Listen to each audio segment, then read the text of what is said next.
Welcome YouTube friends and family to today's cooking adventures of the Wellness Homesteader.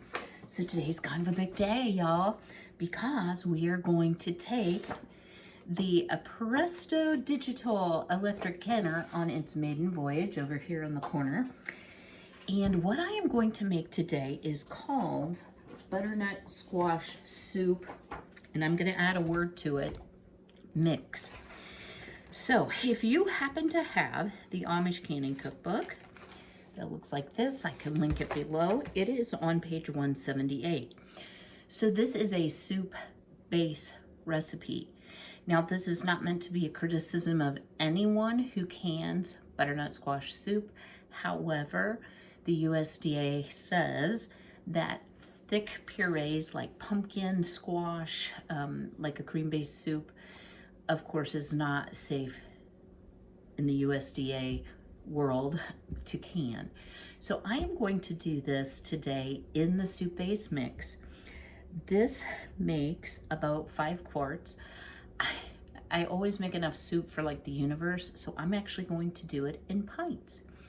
So here's what you will need. You will need 5 pounds of butternut squash, peeled and cut into 1/2-inch cubes. Now, I have Aldi, you might want to check the ad, had butternut squash this week for 59 cents a pound. It was 99 at Walmart. I've seen it as high as $1.39. So grab it while you can. Next year, we're going to be saving some seeds. I'm going to grow my own butternut squash. You need 2.5 pounds of potatoes. It says red potatoes. I don't have red potatoes. I'm going to use Idaho's. 5 carrots. I have baby carrots, so that's what I'm going to use. 5 stalks of celery, 3 onions, and 2 tablespoons of salt. So that is the recipe in its entirety. So you may be wondering, how on earth do I peel a butternut squash? So I will tell you, do a little research.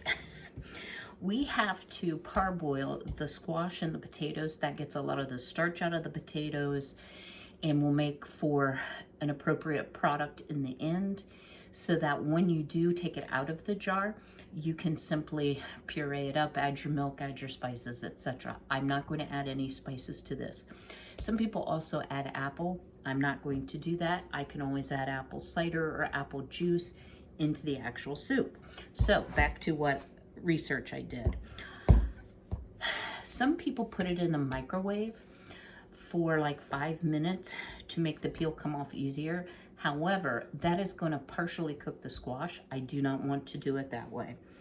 So I have all the peelers, y'all. Let me scooch you down. And in case you're wondering, I'm wearing my spooky Halloween apron. So I am not sure I have a sharp enough peeler to do this. So I got all the peelers. And if I can't do it with a peeler, I'm going to be doing it. Oh, it's easier if I lay it down. I'll do it with a knife. So you want to, I want to show you this, and I'm not going to stand here and peel it all in front of you because you can watch me on the struggle bus. See this nice orangey color? That's what you want to get to. See the white pithy part? You want to take away as much of that as you can. So the Bok Boks are going to be really, really happy because they are going to get some seeds and some peel, and yeah, they're going to really like it. So today is the day here in Ohio. It's actually Friday, the 7th, that we are going to get down to 31 tonight. They keep lowering it, as well as 31 tomorrow night, only a high in the mid-50s, low to mid-50s. So good day to have soup, so I'm going to save some of this out to make soup for myself for dinner.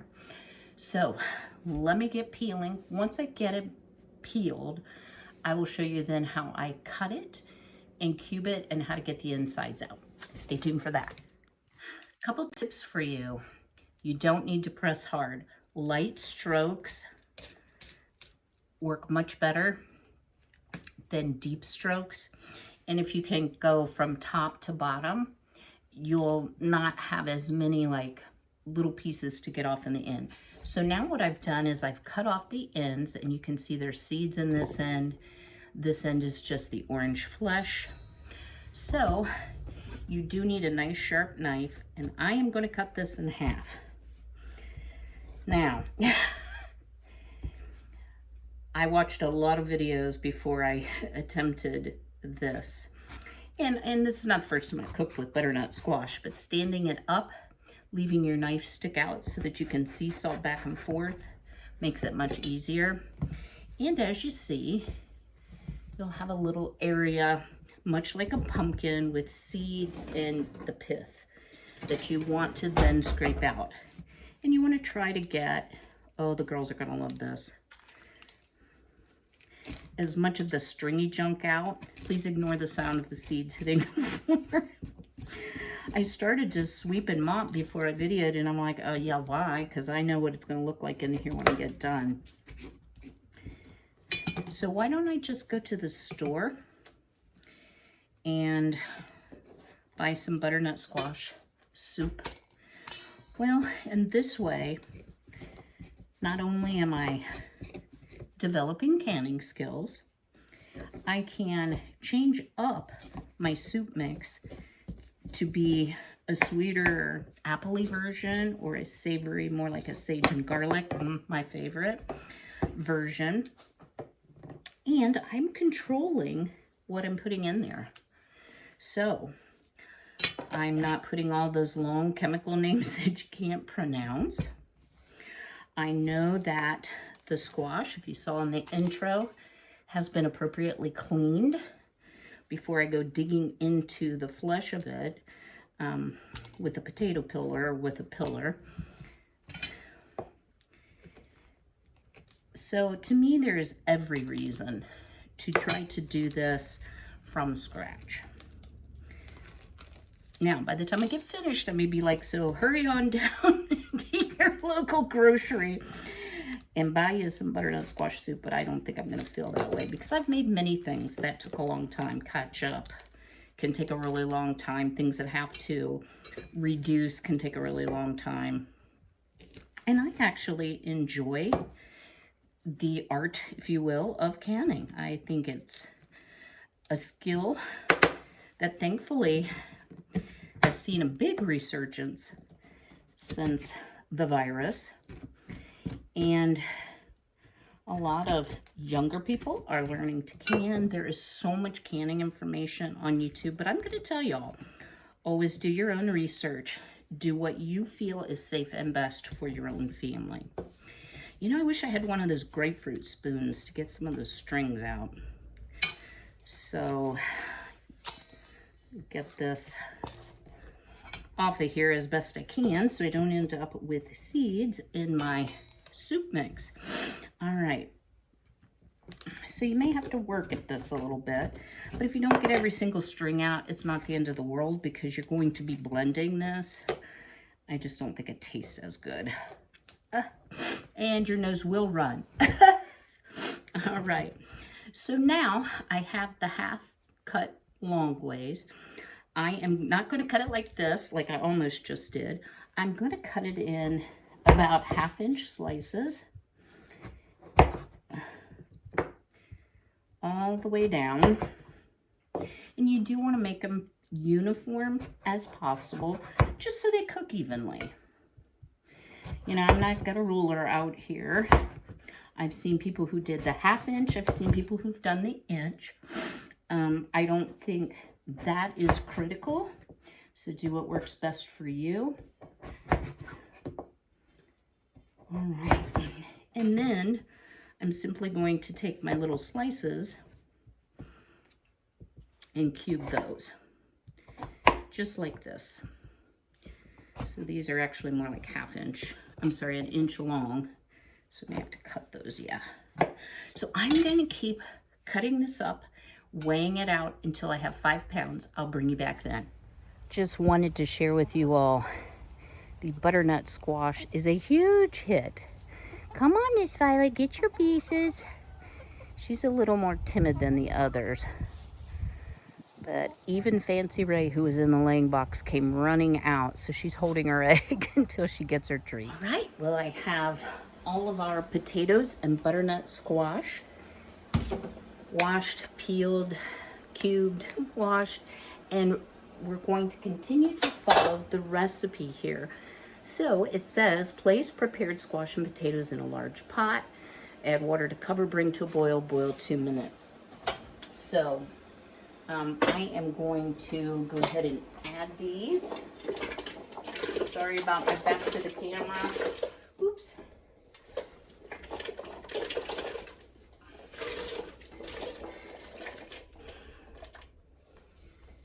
All right. I'm going to cover it and we'll bring that to a boil and I'll start timing for 2 minutes. What I wanted to share with you is my new, to me, Presto canner. And this is the digital pressure canner. So easy, y'all.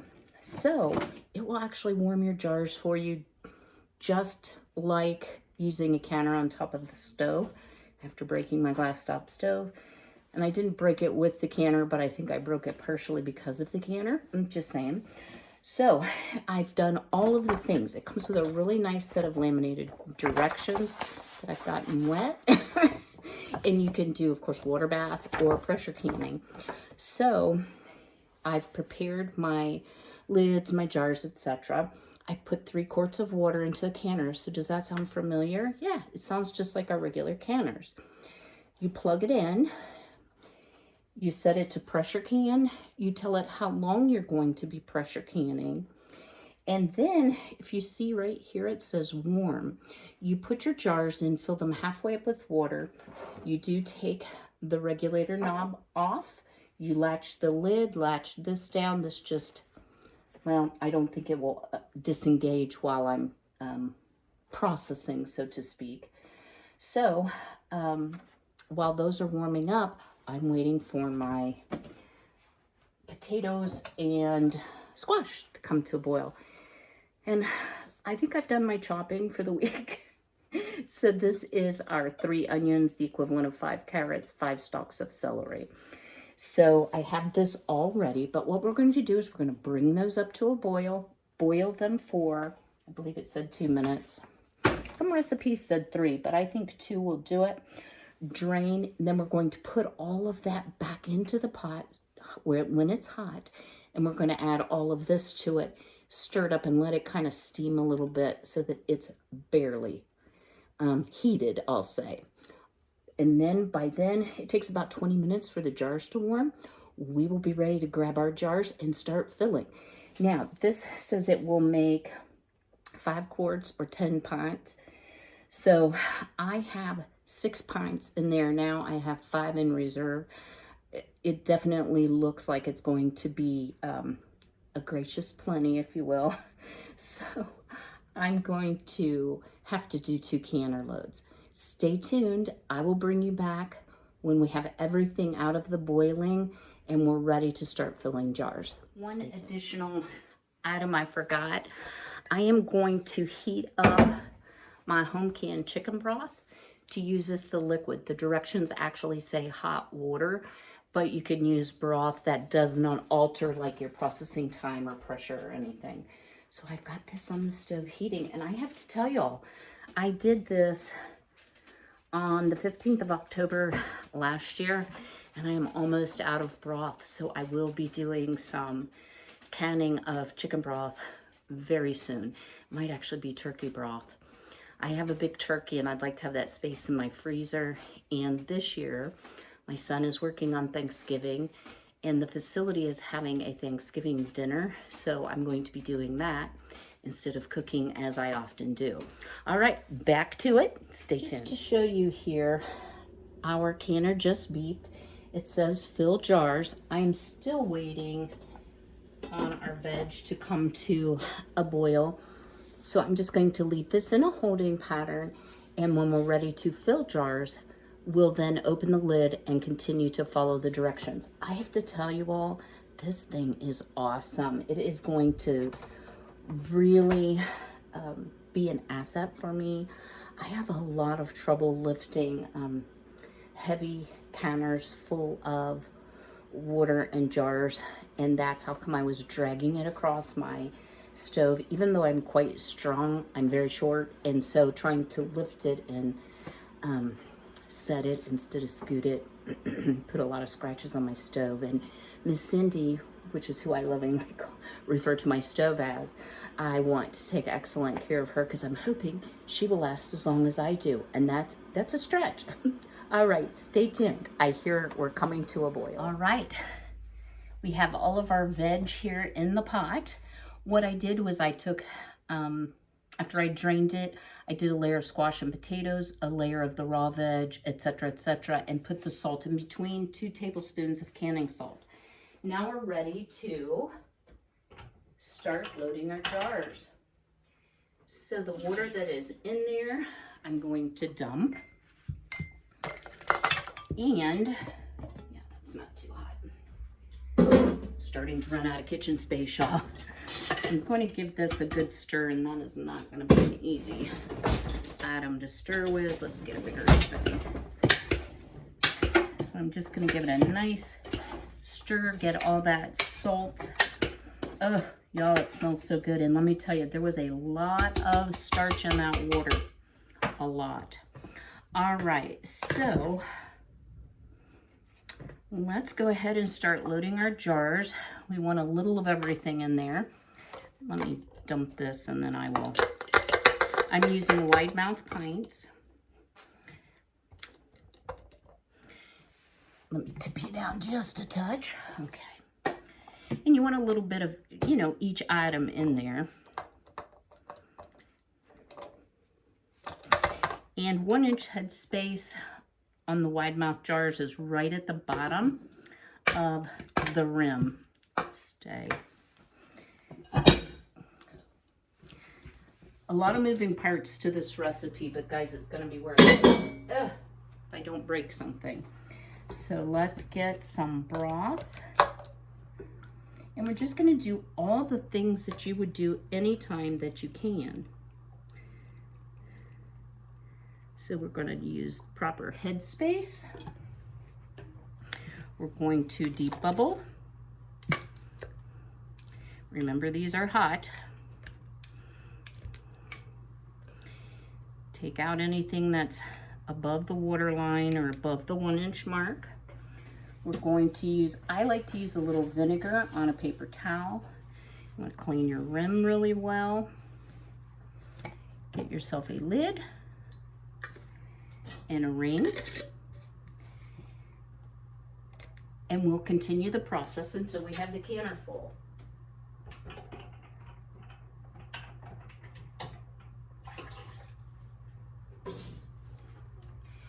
So per the instructions, pints 60 minutes at 10 pounds per square inch or whatever is appropriate for your elevation, and quarts for 90 minutes. So I will bring you back when we have 1 canner full complete. This really isn't a tutorial of how to use the Presto Precise Digital Electric Pressure Canner, but it is so simple, y'all. So once I filled the jars, you lock the lid in place, you close this lever and latch it, you leave the regulator off, you push the enter key and heat shows up. So it is going to heat and then it will vent automatically for 10 minutes. How cool is that? No timing, no setting a timer. When it is completely vented, then we will put the regulator, which looks like this and goes right here. We'll put the regulator on. We've already told it how long, and it will automatically pressure can for us. So stay tuned to see the final product. Oh goodness, Frankie's helping. Look like something blew up in here, so I'm gonna get busy cleaning up while this batch processes. And I still have a lot left. So in fact, let's get this on the stove and put a lid on it. I cannot believe how simple the digital pressure canner is.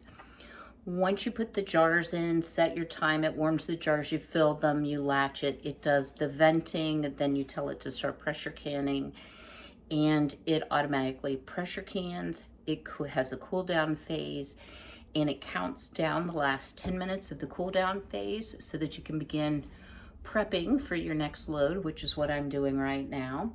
And I have out of the canner 6 beautiful jars of butternut squash soup canning mix. And as you see, they are still really bubbling and boiling. So already I've heard 2, 3, maybe 4 of them have sealed, but you know, it can take quite a while because, as I said, they're still boiling very hard. It does not look like I had a lot of siphoning, so my liquid did not come out. Looks like this one might have just a touch. So the 1-inch headspace was good. So I'm so excited to be able to have lots and lots of butternut squash soup. So I'm going to go ahead and get my second load in. Since I've already taken you through one load, I won't bore you with that. But drop me a comment below. Have you ever thought about an electric pressure canner? I can really say it is such a simple item to use. And the other thing, I haven't shown you the inside. It has a pot, like a liner pot. So you do not have to lift the whole unit up to dump out the water when you're finished canning. It has the rack. You can double stack of half pints only. It only comes with 1 rack, so you would need to purchase a second rack, or perhaps you would have one that would fit inside as well. So I am absolutely delighted, but I'm going to get on to the rest of my canning. I hope this video has been enjoyable for you. I would really appreciate it if you'd give me that thumbs up. Welcome again to all the new subscribers. I always forget to say that, y'all. But I am really glad to have each and every one of you. I try to respond to all of my comments. Sometimes YouTube doesn't send me a notification, but I can usually find it over on YouTube Studio where I've missed a comment. So if it takes me a couple days, I just simply missed your comment because I didn't get a notification, I'll get back to you. So until I see you again, be well, be healthy, be blessed, take care.